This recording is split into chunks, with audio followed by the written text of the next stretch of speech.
moi je vous ai refusé la pluie. Le manque de pain, c'est embêtant. Quand on a faim, c'est très compliqué.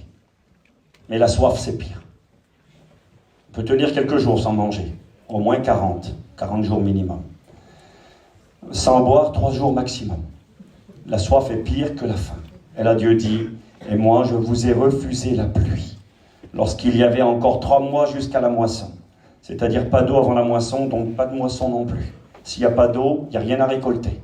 Dieu dit, c'est moi qui vous ai refusé la pluie. Lorsqu'il y avait encore 3 mois jusqu'à la moisson, j'ai fait pleuvoir sur une ville et je n'ai pas fait pleuvoir sur une autre ville. Un champ a reçu la pluie, un autre ne l'a pas reçu et s'est desséché. 2, 3 villes sont allées vers un autre pour boire de l'eau et elles n'ont pas apaisé leur soif. Malgré cela, vous n'êtes pas revenus à moi, dit le Seigneur. Écoutez-moi bien. Les 2 pattes arrachées et l'oreille, c'est ça. Dieu dit, je vous ai envoyé la famine, je voulais vous sauver. Vous étiez en danger, vous étiez devenus des religieux. Et j'avais peur pour vous. J'ai essayé de vous parler, de vous avertir. Alors, vous ne m'avez pas écouté. Alors, je vous ai envoyé la faim. Touché dans votre corps. Vous n'avez pas voulu revenir. Alors, je vous ai envoyé le manque d'eau. Malgré cela, important, Dieu est en train de dire, je ne voulais pas faire ça. Vous m'y avez contraint. Malgré cela, vous n'êtes pas revenus à moi, dit l'Éternel. Alors, il continue, verset 9. Je vous ai frappé. On arrive au verset 12. 9, 10, 11, 12. Amos 4, 12. Là, on est à Amos 4, 9. Je vous ai frappé par la rouille et par la nielle. La rouille et la nielle étaient des maladies qui attaquaient les récoltes, qui attaquaient le blé. Donc il entend dire, j'ai envoyé le petit peu de culture qui avait survécu, malgré le manque d'eau, le petit peu qui avait résisté, j'ai envoyé des maladies sur vos cultures. Je vous ai frappé par la rouille et par la nielle, vos nombreux jardins, vos vignes, vos figuiers, vos oliviers ont été dévorés par les sauterelles. Malgré cela, vous n'êtes pas revenus à moi, dit l'Éternel. Dieu l'entend dire, je vous ai envoyé la faim, le manque de pain. Je vous ai envoyé le manque d'eau. Quelques mois avant la récolte. Quand la récolte est arrivée, il n'y avait presque rien. Il y avait un petit peu quand même. Le petit peu qu'il y avait, parce que vous vous êtes endurcis et que vous avez refusé de revenir à moi. Vous savez, de ne pas vouloir venir à Dieu, c'est jouer son éternité. De refuser Dieu, c'est prendre le risque d'être perdu pour toujours. Alors Dieu va tout faire. La faim, je le répète, la soif. Et là, il est écrit qu'il va envoyer sur le peu de récolte qui a résisté des maladies et des sauterelles. Les sauterelles sont des grandes calamités.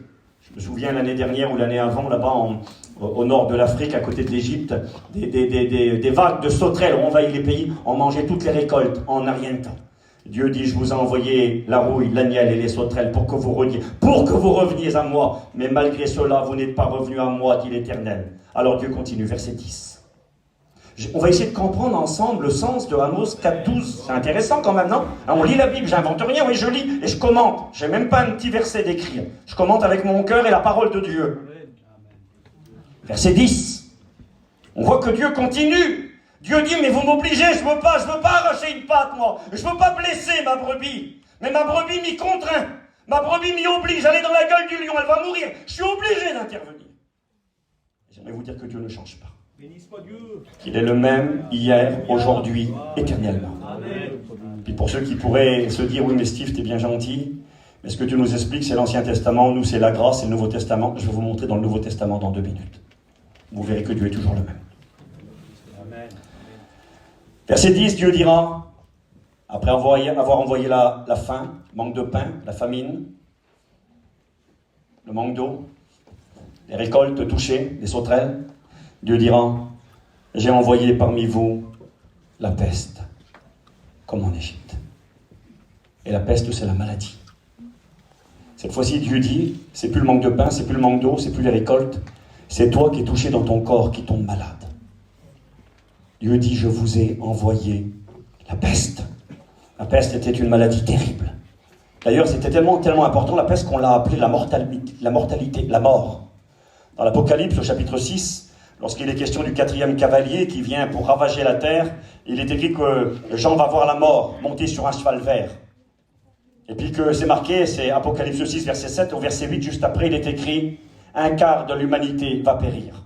2 milliards de morts. Par la guerre, par la faim, crise économique, la faim, La famine, exactement, c'est ça qui est écrit, par les bêtes sauvages de la terre qui seront l'antéchrist et le faux prophète, et par la mortalité. Et si tu regardes dans l'Ancien Testament, tu t'apercevras que c'est de la peste qu'il s'agit. Maladie épidémique, pandémique, on a écouté parler du Covid, c'est de la rigolade à côté de cette maladie qui était la peste. Dieu dit, c'est moi qui vous l'ai envoyé. Je vous ai envoyé la peste. J'ai envoyé vos jeunes à la guerre.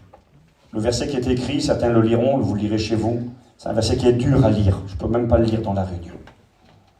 Il est question de la guerre. Dieu entend dire, j'ai permis la guerre, j'ai permis que les ennemis viennent, qu'ils fassent la guerre. Vos jeunes sont allés à la guerre. La maladie est venue. Je les ai prendre vos chevaux. J'ai fait monter à vos narines l'infection de votre camp. Malgré cela, vous n'êtes pas revenus à moi, dit le Seigneur. Et on se rend compte que c'est avec beaucoup de tristesse que Dieu parle.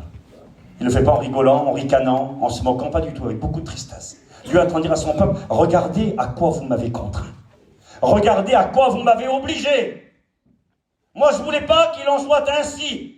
Mais parce que vous étiez en danger de mort éternelle, dans la gueule du lion, j'ai été obligé d'envoyer le manque de pain, le manque d'eau, de toucher à vos biens, de toucher à votre santé.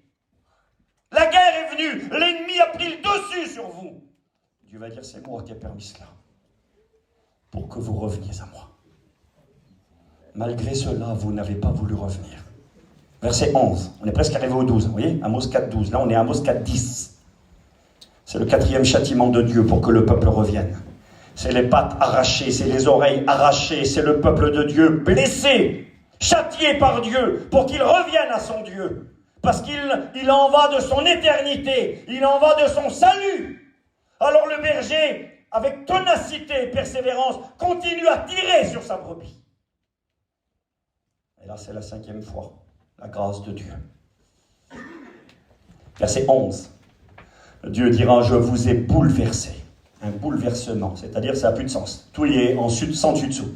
On a vu à Gaza, là, à la guerre avec Israël, les bâtiments, tout est en miettes, il n'y a plus rien. Les bâtiments, tout est écrasé, les grands buildings, les grands appartements, tout est en miettes. Dieu dit, je vous ai bouleversé comme Sodome et Gomorrhe. Tout à l'heure, je ne sais pas si vous avez fait attention, verset 12, c'est marqué, c'est pourquoi je te traiterai de la même manière, ô Israël. De la même manière que qui? De la même manière que Sodome et Gomorre. Dieu dit, je vous ai bouleversé comme Sodome et Gomorre que Dieu détruisit. Et vous avez été comme un tison arraché de l'incendie. Malgré cela, vous n'êtes pas revenus à moi, dit l'Éternel. Dieu dit là, j'ai envoyé chez vous un chaos. Comme Sodome et Gomorre l'a connu, vous avez été comme un tison arraché de l'incendie. Un tison arraché de l'incendie, c'est un bout de bois arraché du feu.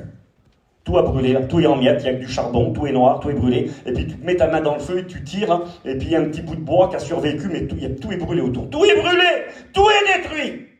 Et Dieu dit là, je vous ai bouleversé, comme Sodome et Gomorre que Dieu a détruit. Vous avez été comme un tison arraché du feu. Malgré cela, vous n'êtes pas revenus à moi, dit l'Éternel. C'est pourquoi je te traiterai de la même manière. Et puisque je te traiterai de la même manière, prépare-toi à la rencontre de ton Dieu, ô Israël. Et quand Dieu dit ça à son peuple, c'est un moment où il est en train de lui dire, parce que tu te moques de moi, parce que tu ne veux pas revenir, parce que j'essaie de t'arracher de la gueule du lion, et que tu ne veux pas. J'ai tout essayé.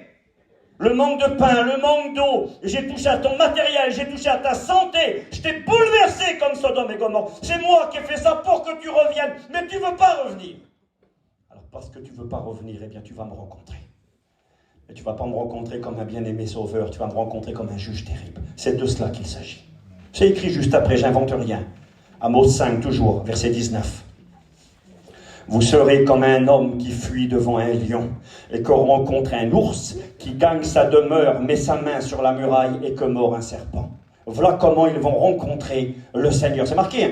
Vous serez comme un homme qui fuit devant un lion qui te court après, tu pars en courant et tu tombes nez à nez avec un ours, pas possible, un lion derrière, un ours devant, et qui rencontre un ours, bloqué, le lion, l'ours, mais où? Et in extremis, tu sais pas comment, tu te faufiles, tu cours devant le lion et devant l'ours, tu arrives chez toi, tu rentres dans ta maison, tu souffles, tu dis j'ai réussi à échapper quand même. Tu mets la main sur la muraille, c'est marqué comme ça. Vous serez comme un homme qui fuit devant un lion que rencontre un ours et qui gagne sa maison, sa demeure, appuie sa main sur la muraille et que mord un serpent. Ça veut dire vous ne pourrez pas échapper. Et échapper à la colère de Dieu, ça ne sera pas possible. Il est écrit que les hommes se cacheront dans les rochers, dans les montagnes. Ils diront aux montagnes, tombez sur nous. Apocalypse 6, cachez-nous devant la colère de celui qui est sur le trône et devant la colère de l'agneau. Ceux et celles qui auront demeuré dans la gueule du lion, qui se seront moqués du salut de Dieu, qui n'auront pas saisi ces occasions de se repentir ou de revenir vers Dieu. Vous n'avez pas voulu revenir vers moi, alors je vais vous traiter comme Sodome et Gomorrhe que Dieu détruisit. Et ce message de ce soir, certains pourraient dire, Steve, c'est pas bien comme message ça. C'est lourd, c'est fatigant, ça fait peur aux gens. J'ai pas envie de faire peur à personne, je vous dis la vérité. Amen. Et c'est pas un message méchant, c'est un message qui est plein d'amour. Dieu vous aime. Amen. Vous pouvez pas vous imaginer, moi non plus. On dit ça comme ça, aimer ça veut tout dire et ça veut rien dire. Et Dieu nous aime à un niveau que je ne comprends pas. Capable de donner sa vie pour moi. Il est écrit qu'il nous a aimés alors que nous étions encore tellement loin de lui. Nous étions ennemis de Dieu. Des enfants de colère destinés à la colère, et il a voulu payer le prix par amour pour nous. Je vais faire vite. Certains diront, oui Steve, tu nous parles d'un châtiment que Dieu a exercé contre son peuple Israël dans l'Ancien Testament afin de le sauver, nous l'avons vu. Les deux pattes et le bout d'oreille, c'était tous les divers châtiments que Dieu a suscités contre son peuple pour qu'il revienne afin de les sauver. Rappelez-vous, malgré cela, Dieu dit, moi je veux pas faire ça, je veux pas faire ça. Ben, qu'est-ce qu'il faut faire alors pour pas en arriver là? Il faut venir devant Dieu avec sérieux et dire, Seigneur, pardon pour mes péchés. Seigneur, je veux être sérieux, je veux être un vrai chrétien. Je suis pas un champion du monde, je suis pas un super-héros, mais je veux être vrai. Je veux faire mes efforts, je veux marcher dans la sainteté, je veux me sanctifier, je veux être un chrétien correct, honnête, je veux pas tricher, je veux pas faire semblant, je veux pas jouer un rôle, je veux pas l'apparence de la piété, je veux pas être quelqu'un qui va à la réunion de temps en temps, quelqu'un qui prie quand il en a besoin, je veux être un chrétien. Amen. Vous savez, un chrétien ça prie pas, hein. Un chrétien ça fait pas de bruit, ça se lève le matin, ça fait sa petite vie comme tout le monde, mais ça s'efforce de plaire à Jésus, ça s'efforce de vivre pour lui.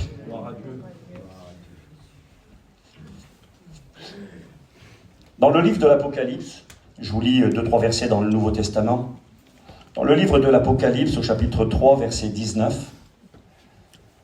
il est question d'un conseil que le Seigneur donnera à l'église de Laodicée. L'église de Laodicée, elle ressemble beaucoup au peuple d'Israël à l'époque du prophète Amos. Laodicée, c'est l'église de la religiosité, l'église de l'apparence. L'église où, vu de l'extérieur, tout va bien, mais quand on gratte un peu le vernis, on s'aperçoit qu'il n'y a pas grand-chose, il n'y a pas beaucoup de fondement, il n'y a pas beaucoup de vie avec Dieu. Quand on demande à Laodicée comment qu'elle se sent dans sa vie chrétienne, comment qu'elle pense que ça va, elle dit que tout va bien. Elle dit, je suis, verset combien? Verset 17, elle dira, parce que tu dis, je suis riche, je me suis enrichi, je n'ai besoin de rien. Quand tu dis j'ai besoin de rien, ça veut dire j'ai tout va bien. Parce que tu ne sais pas, elle est dans l'illusion, que tu es malheureux, misérable, pauvre, aveugle et nu. Je te conseille d'acheter de moi de l'or éprouvé par le feu afin que tu deviennes riche, les vraies richesses, celles du ciel. Des vêtements blancs que Jésus seul peut donner, afin que tu sois vêtu et que la honte de ta nudité ne paraisse point, et un collier pour oindre tes yeux, changer ta manière de voir. Verset 19. Moi, c'est Jésus qui parle, je reprends. Amen. Et je châtie. Ah, châtiment, Nouveau Testament, Apocalypse, à une église, Laodicée, l'église des temps de la fin. Moi, je reprends et je châtie tous ceux que j'aime. Amen. Je reprends et je châtie tous ceux que j'aime. Et donc du zèle et repens-toi. Voici, je me tiens à la porte. Et on se rend compte que c'est le moment ultime. À l'église d'Éphèse, qui est la première dans l'Apocalypse, il dit « Tu auras mangé de l'arbre de vie qui est dans le paradis à celui qui vaincra ». Ils vont tous mourir, les chrétiens d'Éphèse. C'est les chrétiens du 1er siècle, il y a 2000 ans. Ils sont tous morts, ils sont au paradis aujourd'hui. Et là, à la fin, on se rend compte, il y a les deux églises. Il y a l'église Philadelphie, l'église fidèle. C'est l'église où on aime ses frères et c'est l'église où on garde la parole. À cette église, le Seigneur dit « Je vais te garder en dehors de l'épreuve, en dehors de l'épreuve qui va bientôt s'abattre sur le monde. Voici, je viens bientôt. » Elle est gardée en dehors de l'épreuve. À cette église de Laodicée, qui est la dernière, il dit « Je me tiens à la porte et je frappe ». Puis il y a un cantique qui dit des fois, ceci, il dit le cantique, il dit « Il est à la porte, il a la main sur la poignée, prêt à ouvrir ».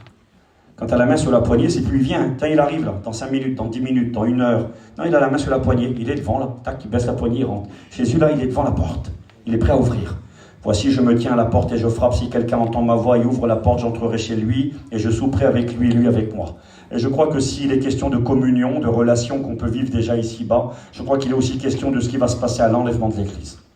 Quand la porte aura été ouverte, que Jésus va ouvrir là et nous prendre, et il fermera la porte derrière lui. Certains diront, la porte est déjà ouverte, vous avez raison, la porte de la grâce est ouverte depuis 2000 ans, mais quand la porte va se fermer, alors il y aura un moment de réjouissance pour l'Église.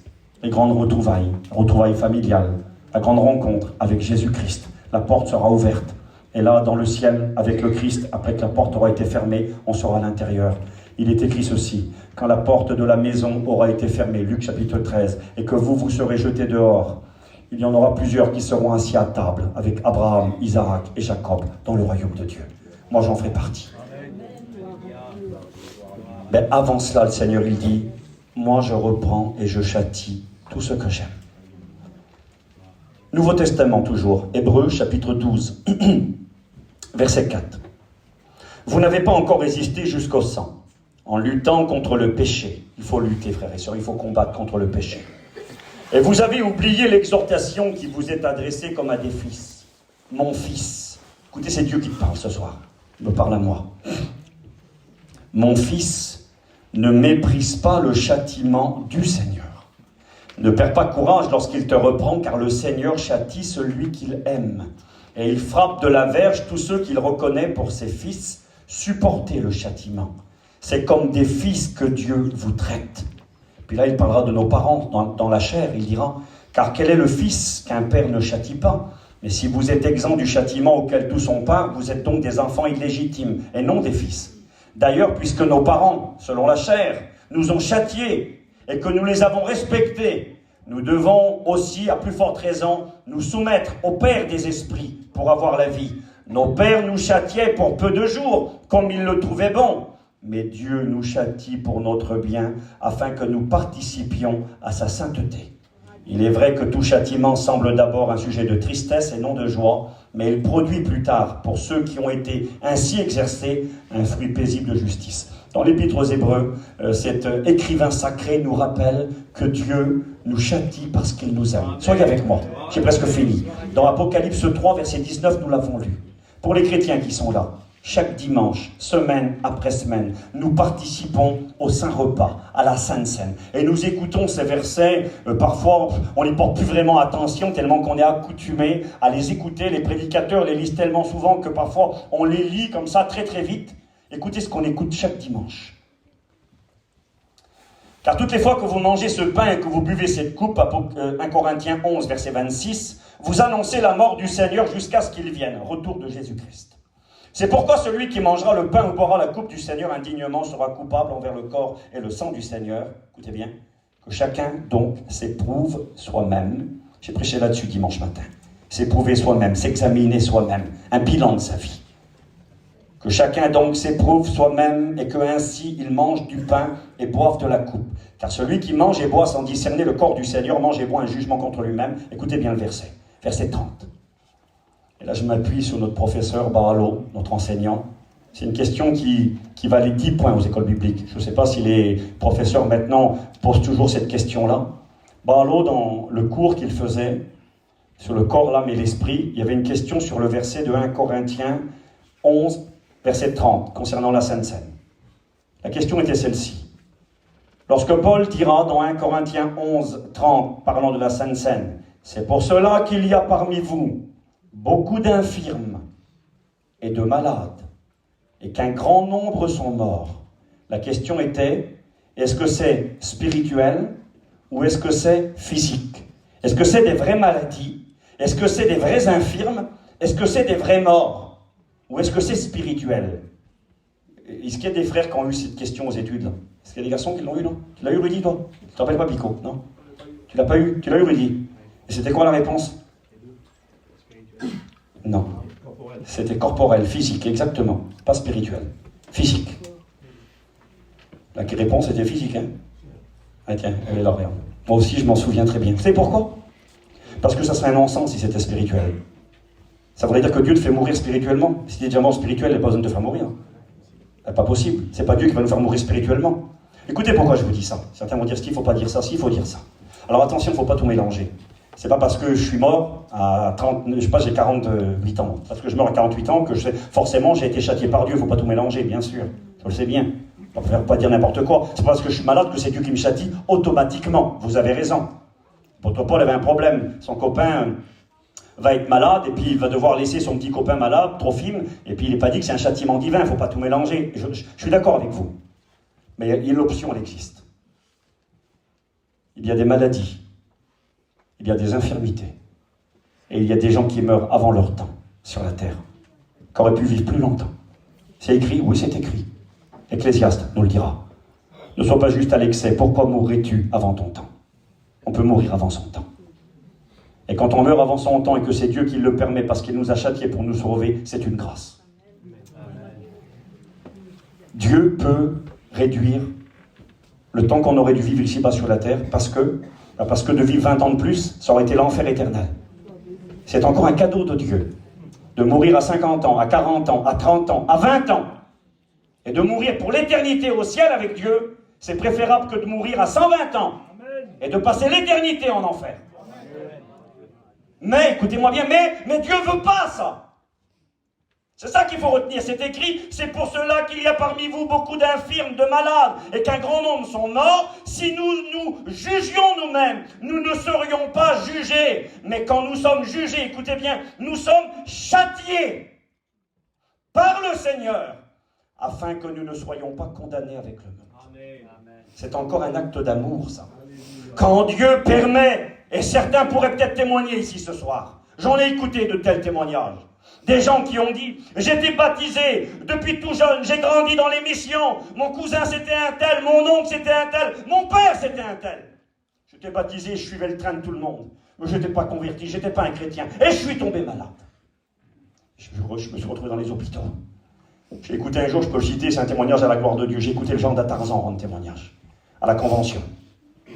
Il expliquait, pareil, le beau-père, un enseignant, un prédicateur, grandi dans la mission, toutes les conventions, toutes les retraites. Et quand il est tombé malade et qu'il s'est retrouvé sur le lit d'hôpital avec de la chimio et des rayons, il a dit ceci, j'ai compris que j'étais un rigolo. J'étais pas prêt pour le ciel. Et si j'avais quitté la terre, je serais parti loin de Dieu. Alors dans ma maladie, il avait été béni par Dieu, merci à Dieu. Et il dit dans ma maladie, là, je remercie le Seigneur. Je me suis mis en règle avec Jésus. Je me suis converti, je suis devenu un vrai chrétien. Ce que j'aimerais vous dire ce soir, il ne faut pas attendre ça. Je le relis. Mais quand nous sommes jugés, nous sommes châtiés par le Seigneur afin de ne pas être condamnés avec le monde. Si nous nous jugions nous-mêmes, nous ne serions pas jugés par Dieu. Le jugement que Dieu peut faire contre ceux qui lui appartiennent, ce n'est pas un jugement de condamnation, c'est un jugement de châtiment quand c'est nécessaire. C'est écrit dans Lamentation de Jérémie, chapitre 3, verset 33. « Non, ce n'est pas volontiers que l'Éternel humilie le Fils de l'homme. » Dieu n'est pas content. Est-ce qu'il y a un papa, une maman ici ce soir qui pourrait dire « moi je suis content quand je tape sur mon petit. » Si tu es content, il faut te faire interner en hôpital psychiatrique. On n'est pas content de taper ses enfants. Je crois que je peux compter sur mes mains les fois où j'ai tapé mes enfants. Mais quand mes enfants se mettaient dans le danger, et quand mes enfants étaient méchants l'un avec l'autre, alors je me devais d'intervenir. Tu tapes le petit, pleure, les méchants que ma mère elle m'a tapé. Non, mon fils, il y a la route à côté. Tu cours derrière le ballon, tu traverses la route, tu vas te faire écraser. Moi, je vois le danger que toi, tu ne vois pas. Et quand le petit grandit, t'embrasses les mains. Merci, ma mère, de m'avoir tapé. T'es gentil parce que je me serais fait écraser. Est-ce que vous comprenez ça? Donc Dieu n'est pas un tyran. Dieu ne prend pas plaisir à nous châtier. Pas du tout. Et c'est la raison pour laquelle il nous invite dans l'Épître aux Corinthiens à nous examiner. Et ce soir, c'est ce qu'il faut faire dans la réunion. N'obligez pas Dieu. Ne contraignez pas Dieu. Parce que Dieu va tout faire pour que vous soyez sauvés. Il a déjà fait beaucoup. Il a donné son Fils sur la croix de Golgotha, de la pire des morts.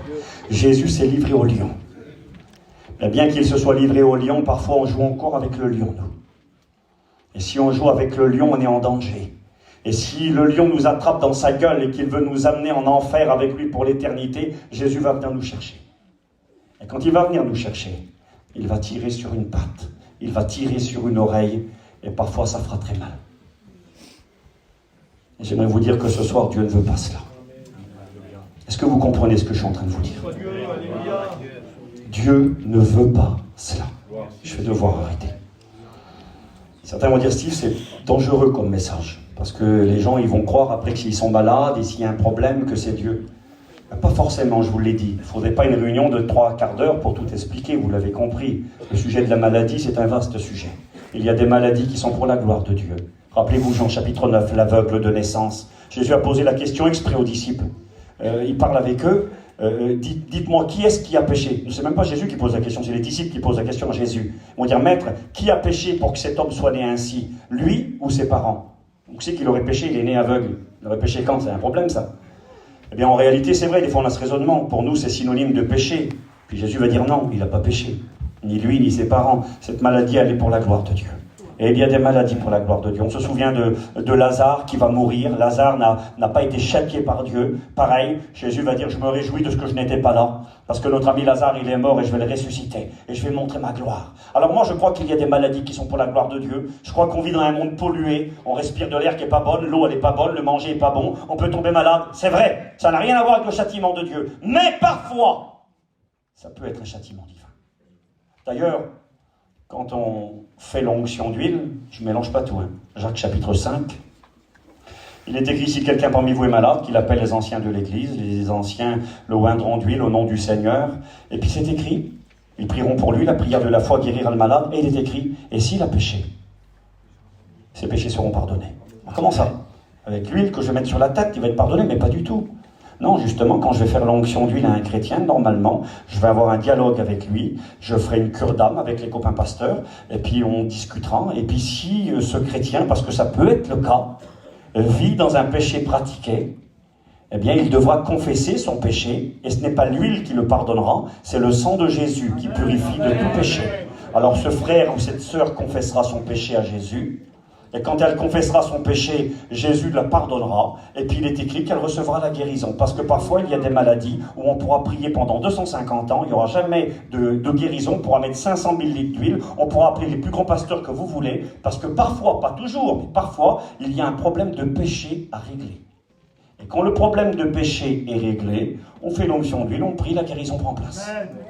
Vous comprenez ce que je suis en train de vous dire? Ce soir, j'ai essayé, alors je ne suis peut-être pas à droit à 100% et j'espère que ce message ne va pas faire du trouble et faire du mal à personne. Et j'ai voulu avec mon cœur vous montrer l'importance d'être sauvé. Tu dois être sauvé. Et j'ai fini. Dieu te dit, j'ai donné ma vie de la pire des morts. Je me suis laissé déchirer par le lion, déchiqueté par lui pour que tu sois sauvé. Déjà là, tu devrais tomber à genoux et dire, Seigneur, je te donne ma vie. C'est trop important d'être sauvé. Mais il te dit, si tu ne veux pas de ce salut malgré tout, tu vas m'obliger à t'arracher de la gueule du lion. Et pour t'arracher de la gueule du lion, tu risques d'avoir mal. Et Dieu te dit ce soir, c'est pas du chantage, c'est simplement un avertissement. Dieu te dit, je ne veux pas te faire mal. Malgré cela, vous n'êtes pas revenu, je ne veux pas faire ça. Et si vous m'y contraignez, je serai obligé de le faire. Et même là, ça sera encore une grâce. C'est écrit qu'il me châtie, c'est de l'huile sur ma tête. C'est une grâce. Alors, ce soir, on va réfléchir. On va baisser nos têtes, s'il vous plaît. Et puis on va dire à Jésus, merci parce que tu nous aimes. On va dire, Père, merci parce que tu nous aimes.